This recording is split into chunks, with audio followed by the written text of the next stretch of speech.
Hello and welcome to the lecture series on railways, harbour, tunneling and airport for the subject code 18 CV 645, module 2, session 1, earthwork.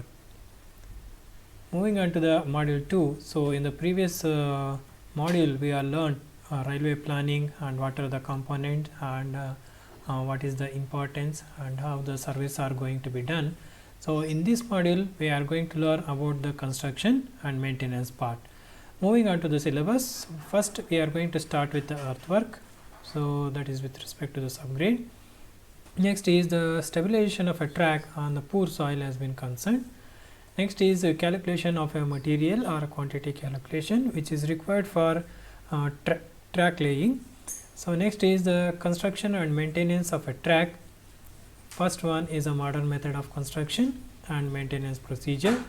Next is going to be the railway station, railway yard, passenger amenities, urban rail. In this we are going to be having a metro, mono and underground railways. So as per as the syllabus has been concerned, so we can expect a numerical problem based on the calculation of a material for laying of a railway track.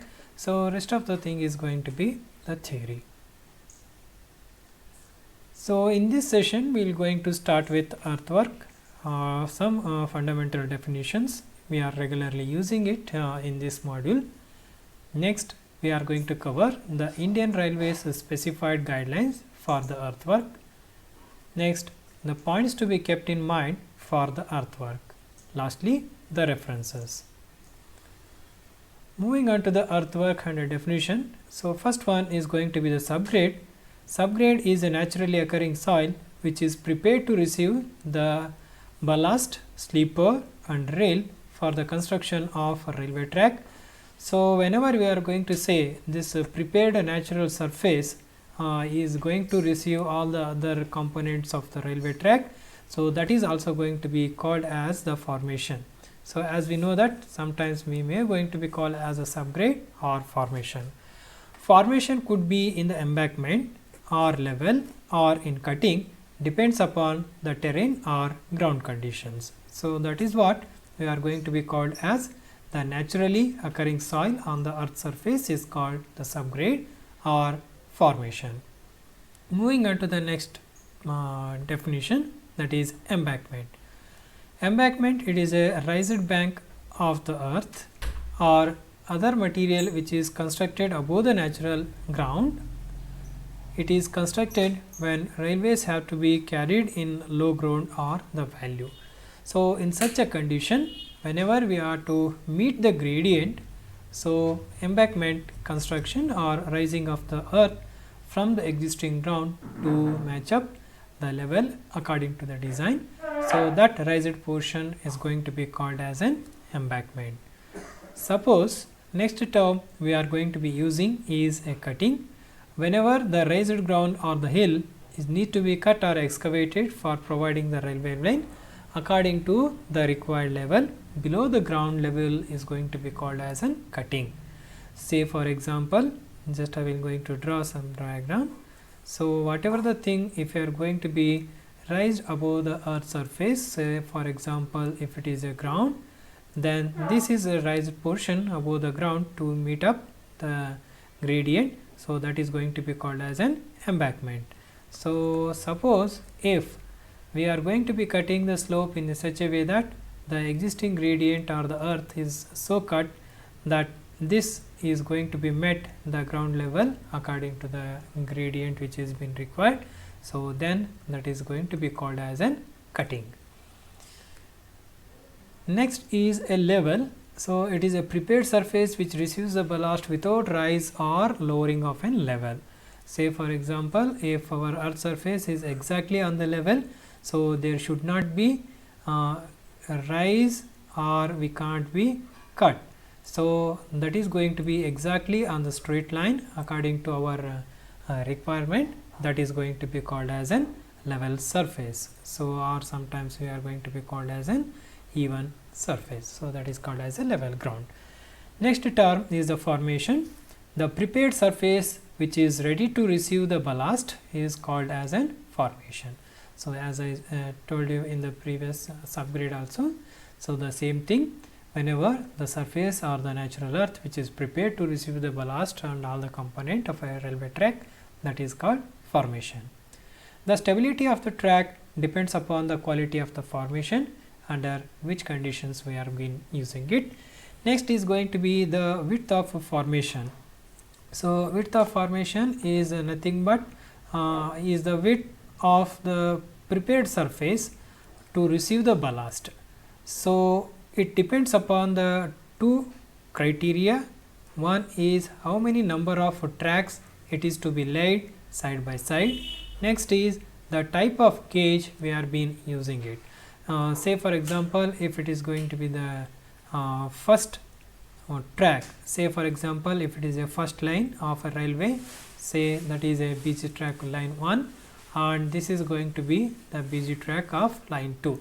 So how many number of tracks we are been providing it, then the distance between the two adjacent sides or the slopes we are been providing it. So that is going to be the number of tracks. And what is the gauge? Say for example, this gauge means center to center distance between the phasing of rails, so that is going to be called as an gauge. So usually we are going to be having three types of gauges, so namely broad gauge, then meter gauge, then narrow gauge. So that's what this width is going to be depend upon the gauge used, then number of lanes to be laid. So that width of is going to be called as an width of formation. So this is an Indian standard recommendation, so we are been using in our Indian railways has been concerned. In this table, try to look at the numerical value for the formation width has been concerned. So embankment width on the bank, suppose if it is a single line, say for example broad gauge, so just I have written here the broad gauge means 6.76 meters or 1676 mm. Meter gauge means 1 meter or 1000 mm. Narrow gauge is going to be 0.61 meter or 610. Sometimes it is going to be varied to 720 mm also. So moving on to the table, in the embankment for the single line, suppose if you want to have only a single line broad gauge, width of formation required is going to be 6.10 meter. Suppose if I am going to be using a meter gauge, that is a 4.88, then if it is going to be narrow gauge, it is a 3.7. Similarly for double line, if you are going to provide on a embankment BG line, it is a 10.67. Similarly for other numerical value, and the slope is going to be 2:1.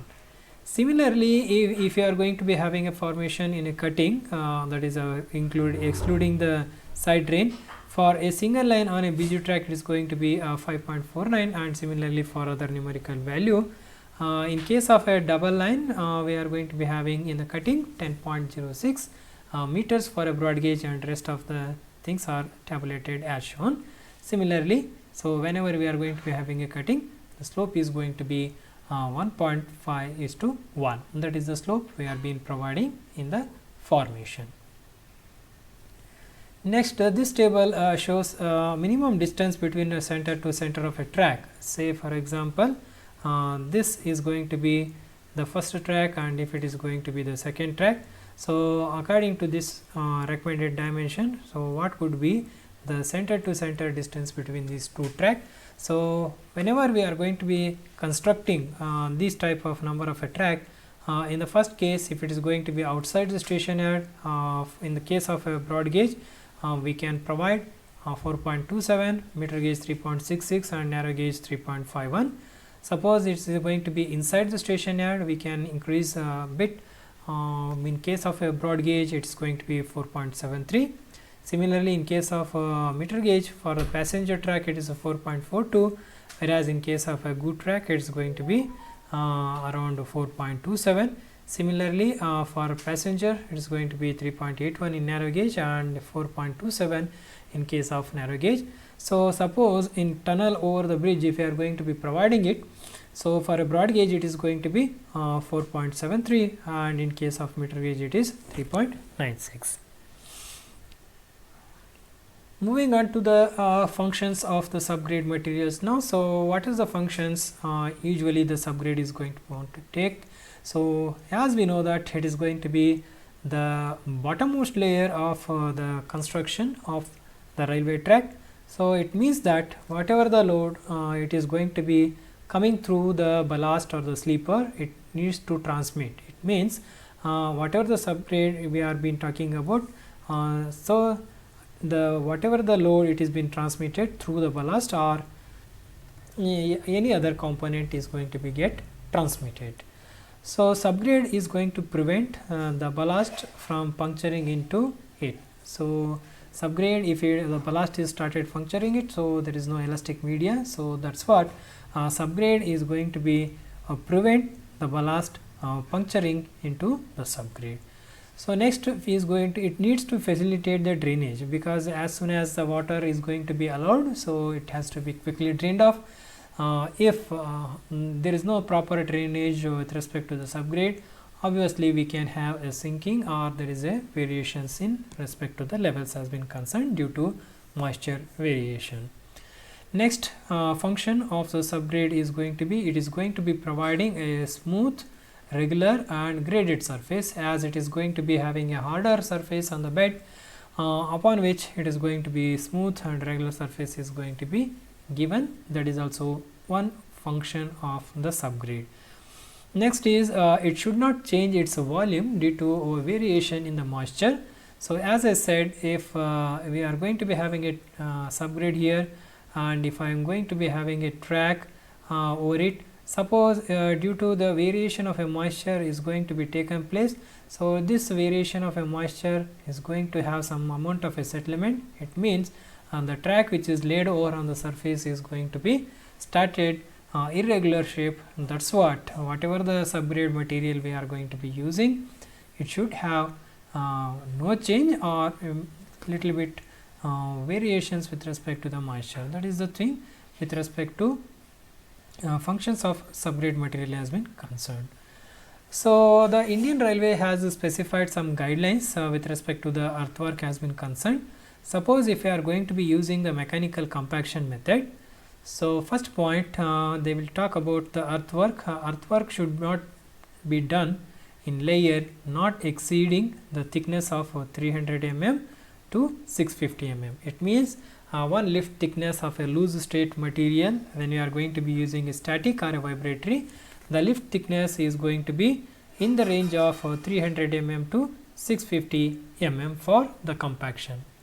Each of the layers should be compacted preferably at or near to its optimum moisture, that is OMC has been concerned. This can be achieved by using a suitable roller to achieve the dry density of 98% when it is being tested in laboratory density. That is, we should compact the soil to its 98% of laboratory density and optimum moisture content. The top of the formation should be finished to have a slope of 1 in 30. So it is from away from the center line. So from the top of the center line, a gradient or formation gradient has to be provided 1 in 30 with respect to center line. So when we are going to be talk about this is a mechanic compaction has been done. Moving on to the Indian Railway. So Indian Railway has specified many of the things. So they are been segregated embankment up to 6 meters high, embankment above 6 meter high, good subgrade soil and other than good subgrade soil with respect to embankment and cutting has been concerned. Moving on to the first thing, that is for the embankment up to 6 meter. So earthwork should be carried out manually in a layer not exceeding a lift thickness of 30 centimeter or 300 mm. So each of the lift thickness should be around 300 mm has been concerned. So all the clods should be broken. It means uniform material spread has to be done. There should not be any clods when we are going to be started as the earthwork. Earthwork should be in this manner can be taken up to the height of 1 meter below the foundation. The remaining earthwork should be carried by using the mechanical compactors with a lift thickness of 30 centimeter or 300 mm. So that is the criteria when we are going to be set an embankment up to 6 meters high. Moving on to the next criteria, suppose if the embankment is going to be greater than 6 meters. So, the first working season we need to construct up to the 6 meter, that is a same thing. So, it should not it should be done and it should be exposed to the rain, that is a one seasoning has to be done. In the second season, the earthwork should be progressed further to a distance of a 1 meter lower than the formation level, and once again it needs to be exposed to rain for the variation and for proper compaction. Next of the remaining earthwork should be done in the third working season by using the same mechanical compaction. So, it remains the same as in case of a 6 meter side. So, in case of a high speed and heavy density route, the blanket of a suitable material known as a sub ballast of 300 mm or 30 centimeter thickness to be provided. So, the same formation cross slope of 1 in 40 or 1 in 30 from the center line toward the cess has to be given. That is the criteria when the embankment is having a height greater than 6 meter. So, moving to the next criteria, if the embankment in cutting in a good soil has been concerned. So, in such a cases, the normal dry density of the top 30 centimeter soil or 300 mm soil is going to be less than 90% of the maximum dry density. The formation should be rolled and to obtain the dry density. So, usually we are preferring 98% of the dry density what has been achieved in the laboratory, that is the thing. So, after that one, the same thing we need to provide the cross slope away from the center line towards the drain on the either end. So, as we are been providing a side drainage for quicker runoff of rainwater. Similarly, if the embankment is going to be constructed other than good soil, that is if it is going to be unsuitable soil or a condition has been concerned, the earthwork should be compacted to full height with respect to optimum moisture in layers not exceeding the same criteria, that is 300 mm in order to obtain a minimum of 90% of the maximum dry density. The suitable material of a height not less than 300 mm should be provided on the road bed, and once again it should be compacted properly, and the same thing cross slope 1 in 30 should be provided. Suppose if it is going to be in a cutting other than the good soil, the cutting to be provided with a proper drainage, because as we know that the subsurface water moisture whatever going to be the thing, so it needs to be immediately drained out, hence it has to be provided with proper gradient and also the drainage network. After that one, a 300 mm blanket with a suitable material to be provided in 2 layers, okay, in 2 layers at OMC, and it has to be duly compacted, that is up to obtaining the density, and once again the cross slope of 1 in 30 to be provided. Next is the few of the points to be kept in mind with regards to earthwork. As previously discussed, in any of the cases normal lift thickness or the one layer of compaction should be done with 300 mm of each layer, and it should be well compacted. Suppose if you are going to be using the mechanical compaction normally done after each of the layer with the earthwork. So, with the help of a sheep put roller for proper vibration and compaction to obtain a 90% of maximum dry density and at optimum moisture content. A shrinkage allowance of 5% to be made in order to have the consolidation of the final cross section in case if you are using the mechanical compactor.